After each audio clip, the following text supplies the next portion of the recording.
Bien, hermanos, hoy es el último domingo de noviembre y el último mensaje sobre mayordomía, por ahora, en este énfasis que hemos tenido en este mes. Y hemos venido diciendo muchas cosas sobre la mayordomía, ¿no? Creo que hoy vamos a hablar de que nosotros también somos mayordomos o administradores de la obra de Dios. De la obra de Dios. De la empresa de Dios, no en términos económicos, sino hablando de lo que Dios ha hecho y lo que hace para nuestras vidas y para el bienestar de los pueblos, porque el cristianismo es mucho lo que le ha dejado a los pueblos, al mundo. Bien, el hermano dijo que el mensaje se llama un legado. ¿Qué es un legado? ¿Qué es eso de un legado?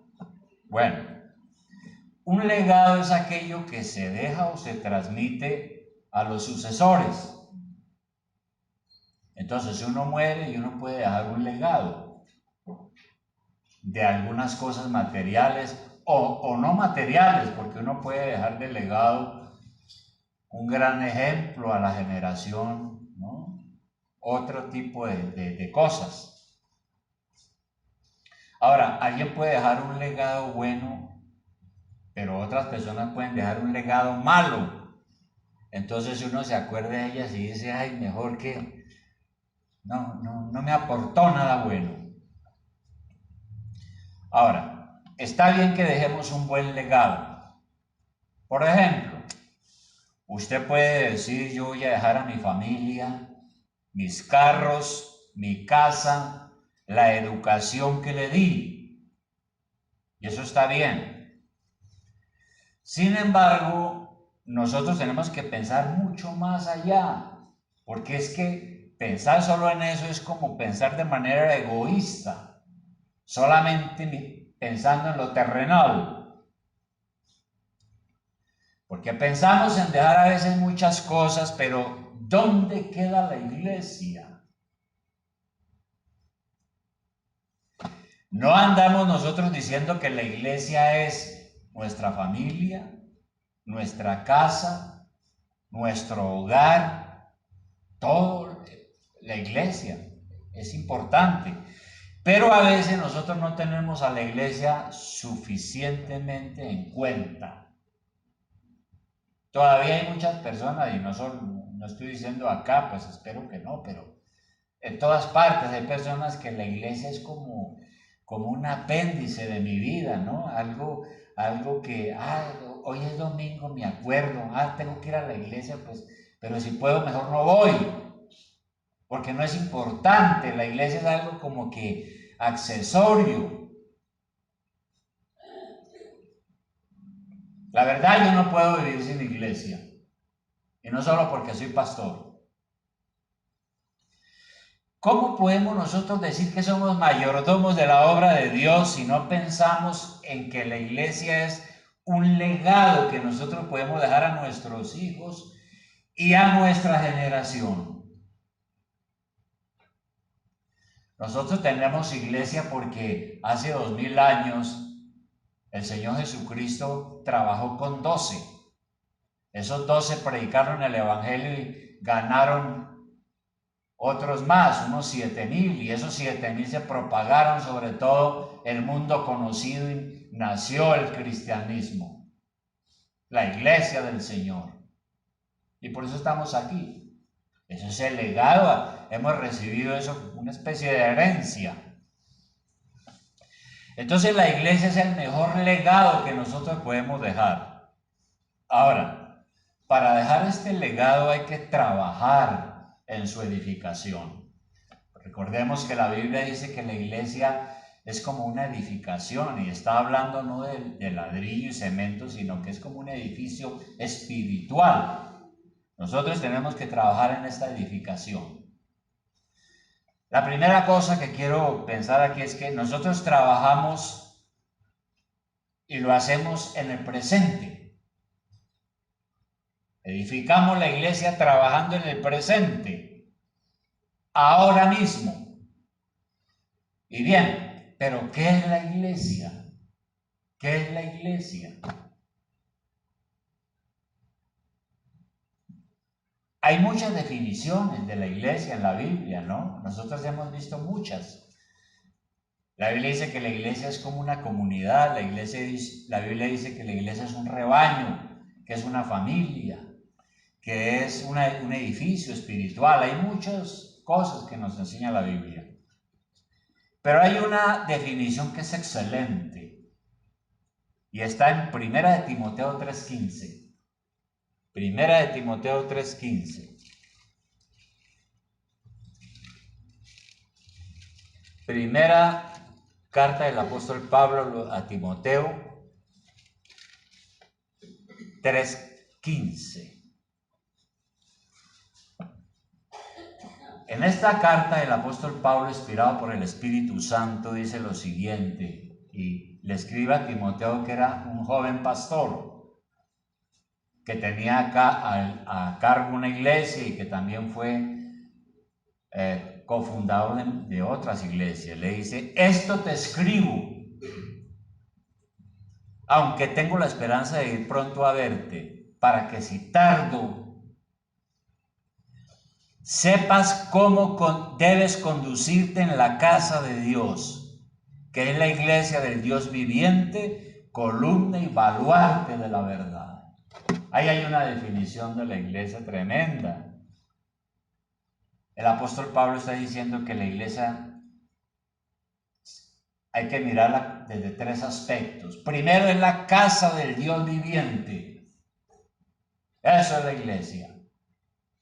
Del que hizo los cielos y la tierra, el que nos dio la vida. La iglesia es la casa del Dios viviente. Y esa es una de las figuras que usa la Biblia. Es la casa de Dios porque Dios habita en la iglesia. Y ya sabemos que la iglesia, cuando hablamos de iglesia, no nos estamos refiriendo a la construcción, a esta casa, sino que nos estamos refiriendo a una casa espiritual, porque la iglesia somos todos nosotros, ¿no? Dios está entre nosotros, habitando en cada corazón y habitando colectivamente o corporativamente dentro de nosotros. Somos la iglesia del Dios viviente. La segunda cosa que dice aquí la Biblia es que la iglesia es la columna de la verdad. Una columna es el principal soporte de una edificación. Si la columna es débil o la construyen mal y se debilita y se cae la construcción, se cae el edificio. Y aquí está diciendo que la iglesia es la columna que sostiene la verdad. ¿Cuál verdad? Pues el evangelio, que Cristo es el camino, la verdad y la vida, que somos pecadores, que Él vino a salvarnos, que hay un cielo y un infierno después de la muerte, y tantas cosas que nos enseña el evangelio como la verdad. La iglesia es la columna vertebral, así como en nuestro cuerpo, ¿no? Tenemos una columna vertebral que nos sostiene. Cuando la columna vertebral se daña o se destruye, pues uno queda inválido. Y si la iglesia, que es la columna vertebral de la verdad, se cae la verdad, porque ya no hay quien sostenga el evangelio, no hay quien defienda el evangelio. Y dice Pablo aquí que la iglesia también es el baluarte de la verdad. ¿Qué es el baluarte? Un baluarte es como una especie de esquina que tienen las murallas o que tenían las murallas antiguas para defender la ciudad en la antigüedad. Entonces, en los baluartes, que eran como una especie de salientes, allí se colocaban los cañones para defender la ciudad de los barcos enemigos. Como uno ve en Cartagena, las murallas, ahí hay unos baluartes donde estaban ubicados los cañones.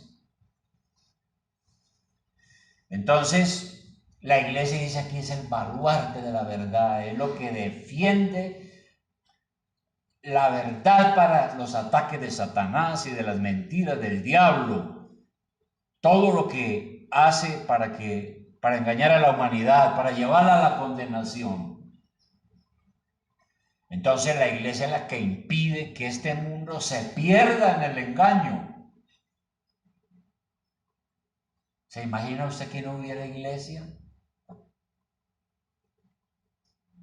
Que no se enseñara, que nadie supiera quién es Dios y quiénes son los mandamientos de Dios. Nosotros tenemos la promesa del Señor que las puertas del infierno, las fortalezas del infierno, no podrán contra la iglesia, dice el Evangelio, el propio Jesús.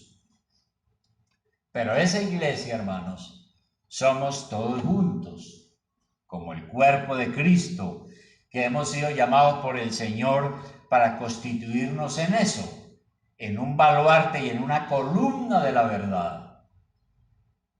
Somos nosotros los que oramos, predicamos, defendemos la fe de Jesucristo, predicamos el Evangelio y cumplimos lo que el Señor manda, cada uno de nosotros. Por eso digo, estamos trabajando para el presente, para que la iglesia continúe, permanezca, avance. Pero también trabajamos para la eternidad.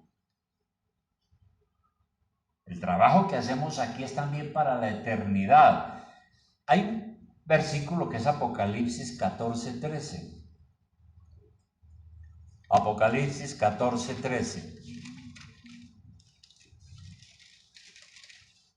Apocalipsis 14:13. ¿Qué dice Apocalipsis 14:13?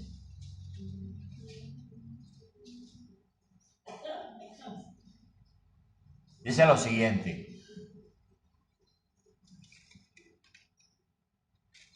El apóstol Juan tuvo esta revelación, ¿no? Y dice, oí una voz que desde el cielo me decía, escribe, bienaventurados de aquí en adelante los muertos que mueren en el Señor.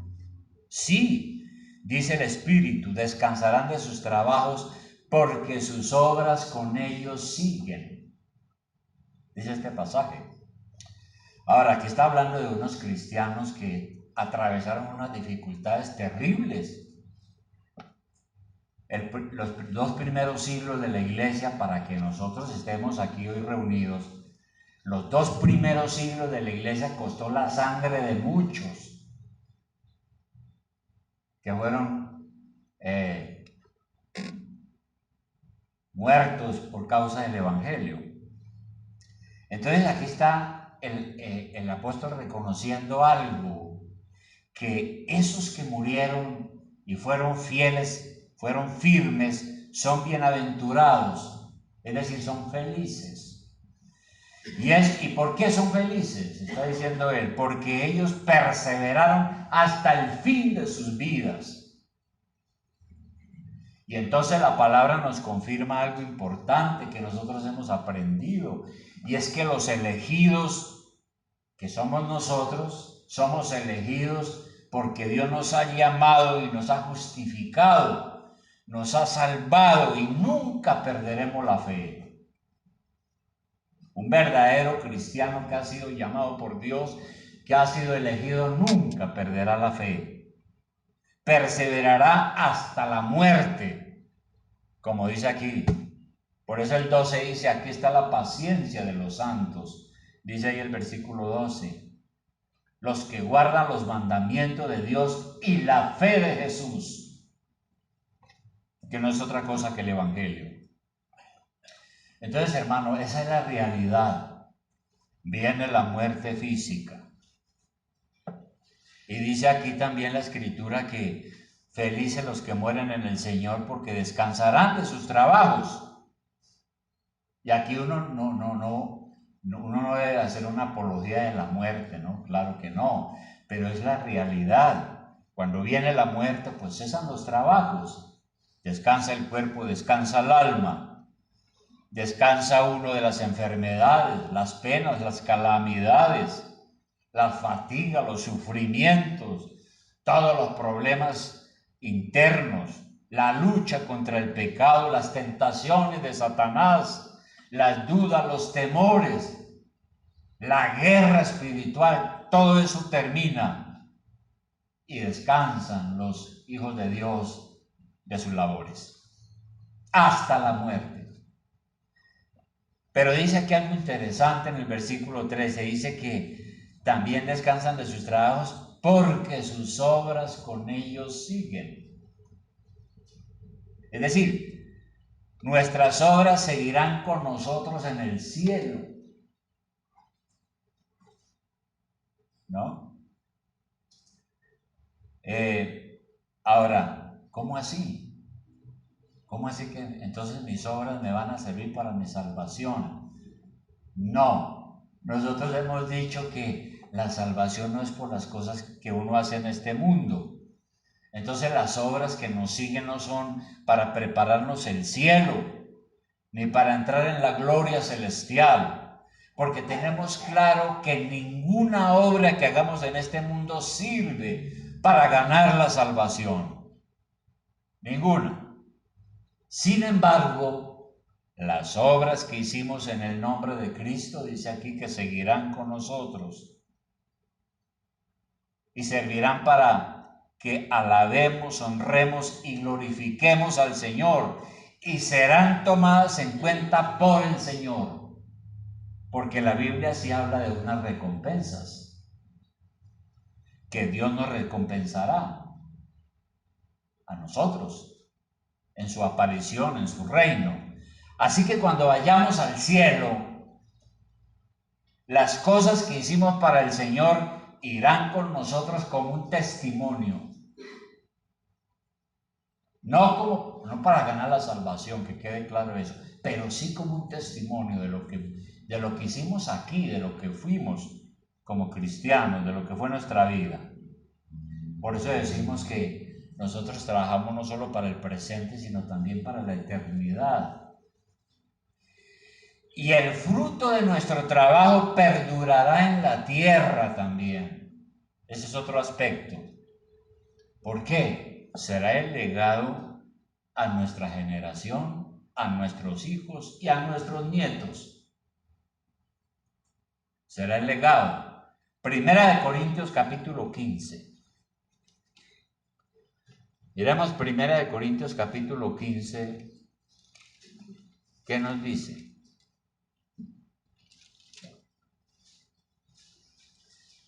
Aquí el apóstol Pablo en los versículos anteriores ha venido hablando de la resurrección del Señor, de la venida del Señor, todas estas cosas que debemos saber.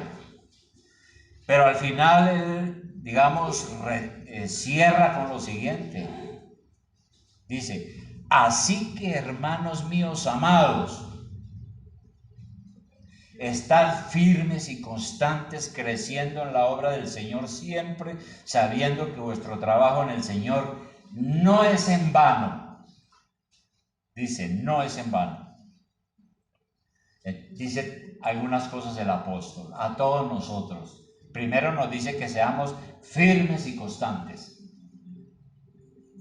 Y recordemos que la iglesia de Corinto, a la que Pablo le dirige esta carta, fue una iglesia que empezó en una ciudad muy corrupta, pagana, incrédula, atea. Y claro, tuvieron muchos problemas y muchos obstáculos, pero Pablo les dice, permanezcan firmes y constantes, que nadie los mueva de su confianza en Dios y de su fe en Dios. Nadie. Y luego le dice, permanezcan firmes y constantes, creciendo en la obra del Señor siempre. ¿Y cuál es la obra del Señor? Ya lo dijimos.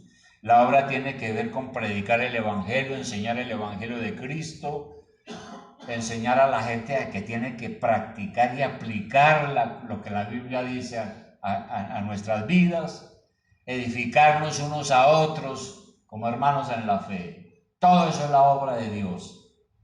Predicar el Evangelio. para que otros conozcan a Cristo y se arrepientan de sus pecados. Entonces, consiste eso en un fuerte deseo también de obedecer los mandamientos de Dios, porque estamos agradecidos a nuestro Dios por la salvación que Él nos ha dado. Y luego, dice aquí la Biblia, porque nuestro trabajo no es en vano. Las obras hechas por amor y gratitud a Dios no serán olvidadas. Hebreos capítulo 6, versículo 10.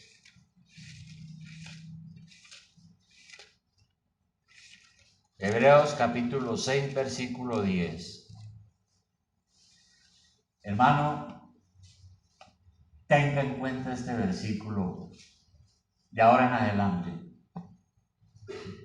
Hebreos capítulo 6, versículo 10 dice: porque Dios no es injusto para olvidar vuestra obra y el trabajo de amor que habéis mostrado hacia su nombre, habiendo servido a los santos y sirviéndoles aún.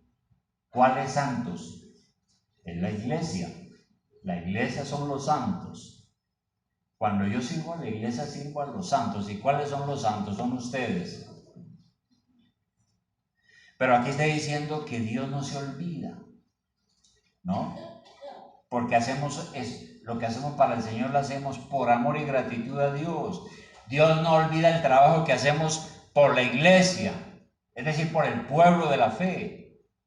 Servimos a la iglesia del Señor de corazón, no por emociones y sentimentalismos, ni por una conciencia inquieta. Hay algunos que dicen: ay, hace muchos días que no voy a la iglesia, voy a ir este domingo, ¿no? Se acerca al pastor o alguien y le dice: mire, hermano, ¿por qué usted nos trabaja y sirve aquí en algo? No, yo no tengo tiempo, yo aquello y yo allá. Cuando servimos en la iglesia tampoco lo hacemos por vanagloria, ni por ganar reputación de que somos muy buenos. Lo hacemos porque amamos a nuestro Señor y Salvador. Lo hacemos por amor a su nombre y siempre buscando ganar a alguien para Dios. Todo lo hacemos para la gloria del Señor. Así debe ser su actitud.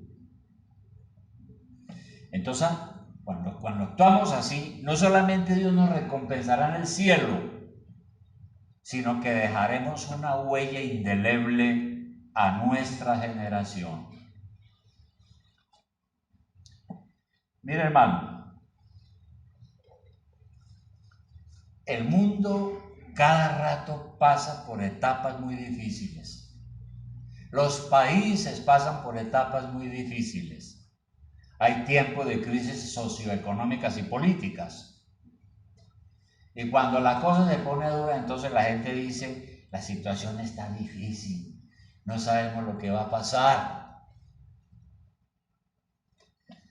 Ahora, la verdad es que cuando uno mira nuestro mundo, por lo menos nosotros miramos nuestra nación, nuestra sociedad, nuestra cultura, uno se da cuenta de muchas cosas que son tristes, ¿no? Por ejemplo, la inmoralidad. ¿Cómo ha crecido la inmoralidad? ¿Quién hubiera pensado, hermano, que hace unos 50 años, quién hubiera pensado que hace apenas unos 50 años atrás, quién hubiera pensado que nuestra sociedad iba a admitir como normal el homosexualismo? No habían ni idea de eso. El consumo de estupefacientes,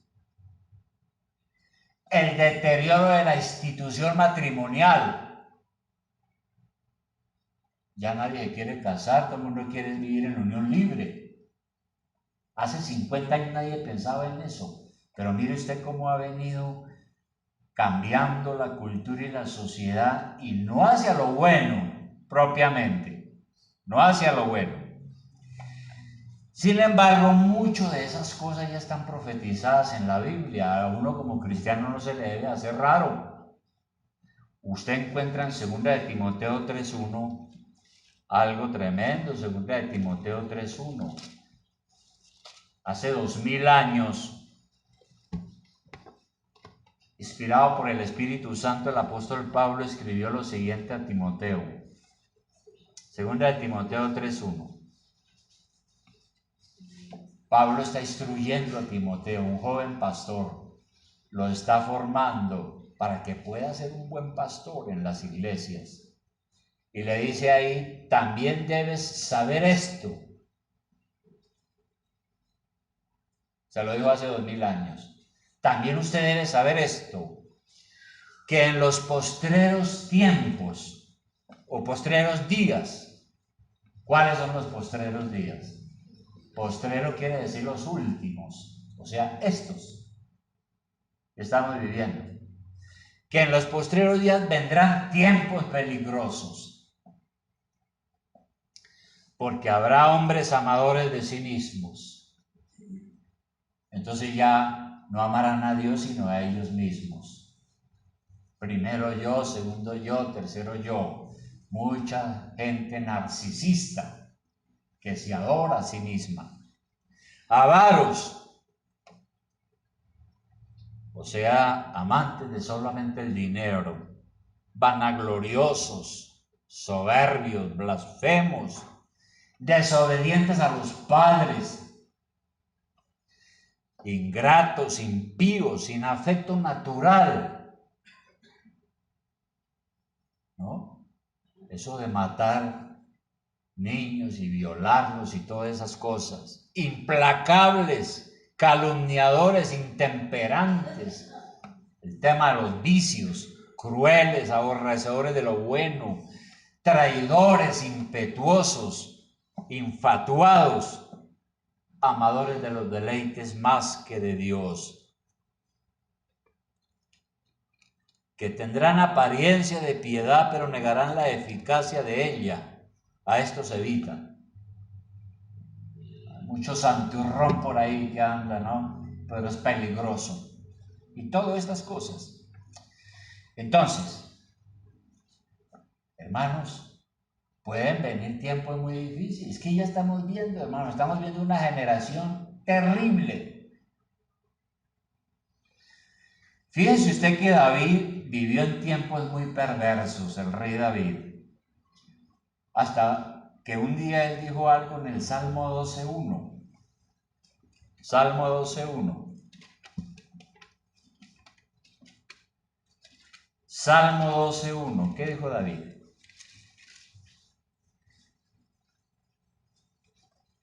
Él observó la corrupción y la perversión que había en su día, las guerras, la violencia, todos los pecados que todavía están latentes. Y él dijo, salva, oh Jehová, porque se acabaron los piadosos.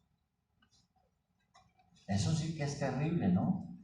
Que uno llegue a decir un momento, no, pues es que bueno, la Biblia dice que nadie es bueno, todos somos pecadores, pero aquí está hablando de cuando la violencia y el desorden cunde y nadie quiere amar a Dios ni quiere creer en el Evangelio. Entonces, oh Dios, ¿qué pasa? Se acabó la gente buena. Algo vio David tan terrible que tuvo que decir eso. Y si la iglesia desaparece, ¿qué le espera a nuestros hijos y a nuestros nietos? ¿Qué le espera a ellos? El Señor dijo algo en Lucas 14:34 sobre eso. Lucas 14:34.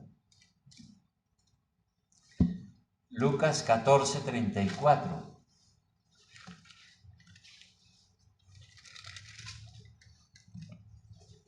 El Señor dijo lo siguiente. Dijo, buena es la sal, mas si la sal se hiciera insípida, ¿con qué se sazonará? ¿Con qué sazonaremos los alimentos? Ni para la tierra ni para el muladar es útil, la arrojan fuera. Y la Biblia dice que nosotros, Jesús lo dijo, nosotros somos la sal. La iglesia es la sal. Si la sal pierde su sabor, pues es muy triste. Si el cristiano deja de ser sal, pierde su función en este mundo. Nuestro Señor dice que la sal pierde su salinidad y entonces si eso pasa no sirve para nada. Eso pasa con el cristianismo o con los cristianos cuando pierden su efectividad. Hermanos, ¿cómo hacer frente entonces a esta situación? ¿Cómo hacer frente? ¿Cómo podemos nosotros hacer frente? Mire, hermano, muestre que usted ama a Dios sirviendo a la iglesia.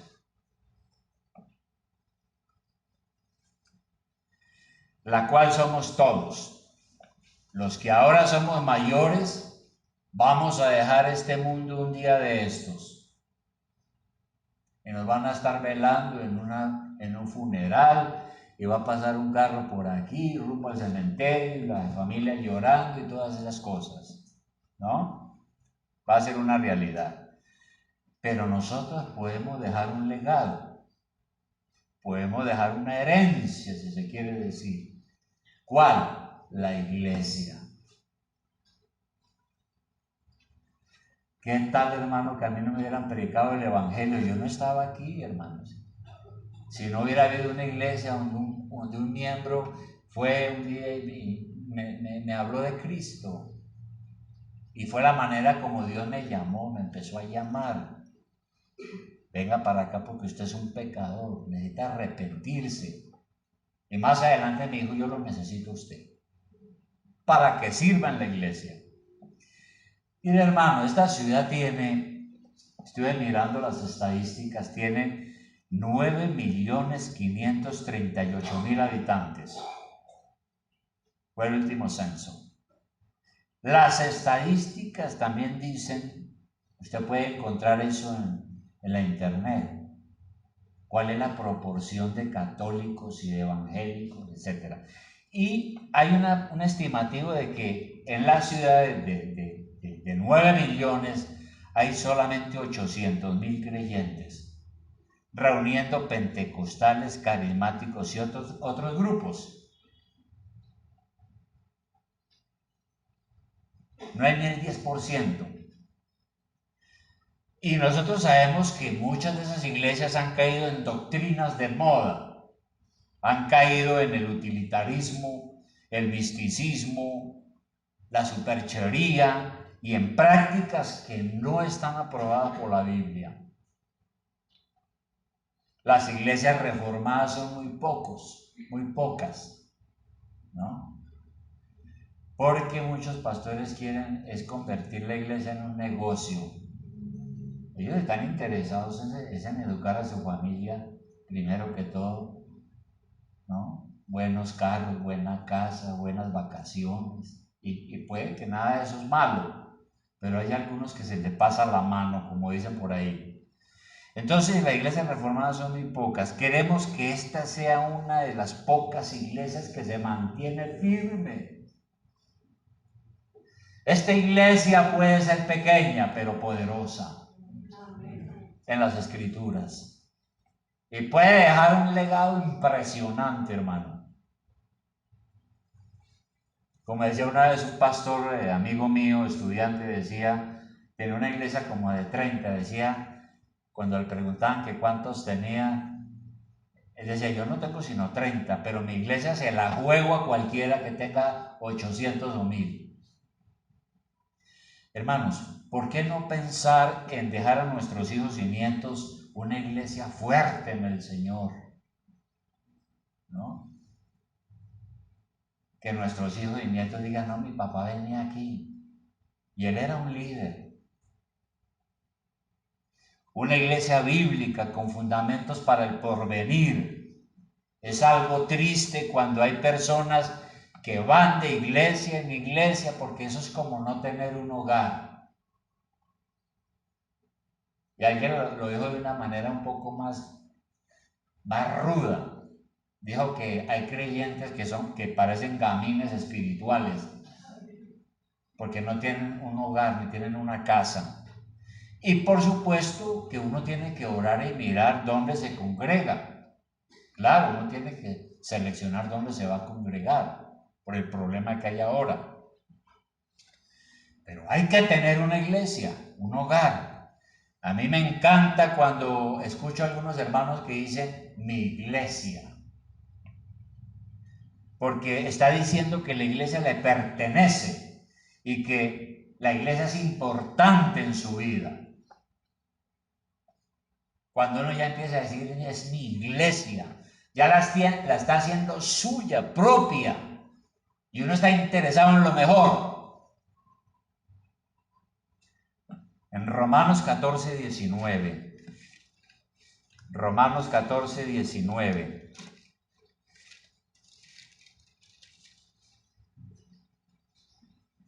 El apóstol dice, para lograr eso que acabamos de decir, además de servir en la iglesia, mire una recomendación final. Dice Pablo, así que sigamos lo que contribuye a la paz y a la mutua edificación. ¿Verdad? Aquí en la iglesia usted tiene que trabajar por la edificación de la iglesia. A veces el diablo mete en las iglesias a sus emisarios. Mete a uno con cara de santo ahí que lo que hace es destruir la iglesia. No, hermano, eso no, eso es muy triste. Trabajamos para la paz, la edificación, la bendición para todos. Conclusión, hermanos. Para dejar esta herencia, si se quiere llamar, hay que trabajar ahora, orando, dando testimonio, siendo fiel. ¿Sabe por qué? Porque el que persevera hasta el final, ese será salvo. Y nosotros sabemos que podemos perseverar porque Dios nos guarda con su Espíritu Santo y porque Él lo ha prometido también, que si somos genuinos cristianos. Por eso tenemos que trabajar y orar por la iglesia, ¿no? No tenerla como una cosa ahí optativa, como una cosa opcional. Yo estoy interesado en otras cosas. La iglesia poco me importa. De vez en cuando, pues allá mi papá, mi mamá me dicen que hay una iglesia, ah, sí, verdad que sí, voy a ver si voy. Y vienen pensando en otra cosa. Hermano, nosotros morimos en el Señor y viviremos para siempre con Él. Filipenses 1:21. Filipenses 1:21. ¿Qué decía el apóstol Pablo? ¿Qué decía el apóstol Pablo? Decía, porque para mí el vivir es Cristo y el morir es ganancia. Lo primero, ¿no? Pablo no le tenía miedo a la muerte ni nada, él decía que estaba seguro de su salvación como debemos estar nosotros. Él decía, si yo muero, gano. Y en el 22 dice algo, mas si el vivir en la carne, es decir, seguir viviendo acá en este mundo, en este cuerpo humano, mas si el vivir en la carne resulta para mí en beneficio de la obra, no sé entonces qué escoger. Porque de ambas cosas estoy puesto en estrecho. Es decir, estoy entre la espada y la pared, teniendo deseo de partir y estar con Cristo, lo cual es muchísimo mejor. Pero quedar en la carne, es decir, aquí en esta existencia humana, es más necesario por causa de vosotros. Porque Él amaba a la iglesia, amaba a los hermanos y quería seguir sirviendo, predicando el evangelio y educando a los nuevos creyentes. Entonces lo que hagamos para el Señor no es en vano, dice el apóstol. Hay recompensas aquí y en la eternidad. Y hermano, pues hemos venido diciéndolo, nosotros somos mayordomos de Dios, mayordomos, administradores de Dios. El Señor nos ha puesto a administrar todo en esta vida y eso incluye su iglesia. Su iglesia incluye esa administración. Y por eso dice, bienaventurados los que mueren en el Señor, porque sus obras con ellos siguen. Siguen en la eternidad, no para ganarse la salvación, pero sí para la recompensa celestial. Y sirven por la herencia que usted deja aquí, el ejemplo que usted deja, y porque usted será recordado como un gran hombre de Dios, un gran cristiano, una mujer de Dios, una gran cristiana. Y sus hijos y nietos, si usted es esa persona fiel, van a seguir el camino de la verdad de Jesucristo, que es el camino, la verdad y la vida. ¿Se podrá decir eso de usted? ¿Se podrá decir eso de usted, de nosotros? ¿Se podrá decir eso? ¿Ya? ¿Se da cuenta usted del desafío que tenemos por delante, hermano? Un desafío impresionante. Y Dios nos va a bendecir y vamos a hacer una iglesia fuerte. Y no estoy hablando solo de números. Bueno, pues si Dios lo hace, será Él, pero que sea en un buen fundamento, ¿no? Pero lo importante es que los que estamos, sepamos en lo que estamos, mejor dicho, como decimos, ¿no? Que los que se congregan aquí, sepamos en lo que estamos. ¿Qué les parece? Vamos a orar, hermanos.